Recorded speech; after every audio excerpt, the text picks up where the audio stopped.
கட்டளைகளையும் அவர் சொல்லியிருக்கிறார். 25 வயசுக்குள்ள ஒரு 54 கோடி பேர் மாணவர்கள் இருக்காங்க. அப்புறம் பிரைமரி ஸ்கூலில் வந்து 117 crore 17 crore மாணவர்கள் இருக்காங்க. இந்த மாணவ சமுதாயம் நாட்டின் சொத்து. இப்போது இந்த மாணவ சமுதாயத்தில் வந்து நம்ம நாட்டில் எல்லாம் இருக்குது. இப்போது இந்த இளைய மனத்தில் இளைய எண்ணங்கள் ஒரு உறுதியான எண்ணம் வேண்டும். நான் செய்ய முடியும், நான் வெற்றி அடைவேன், நான் செய்ய முடியும், நான் வெற்றி அடைவேன். அப்படி ஒரு கான்ஃபிடென்ஸ் வேணும்.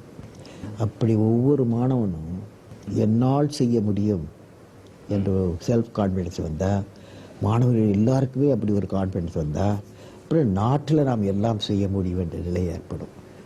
பணம் இல்லாமல் இல்லை, நம்மகிட்ட பொருட்கள் இல்லாமல் இல்லை, நம்மகிட்ட மாற்றம் இல்லாமல், ஆனால் ஒரு கான்ஃபிடென்ஸ் அப்படின்ற ஒரு நினைப்பு, ஒரு செல்ஃப் கான்ஃபிடென்ஸ் வந்தால் நாடு முன்னேறிவிடும். Doctor APJ Abdul Kalam.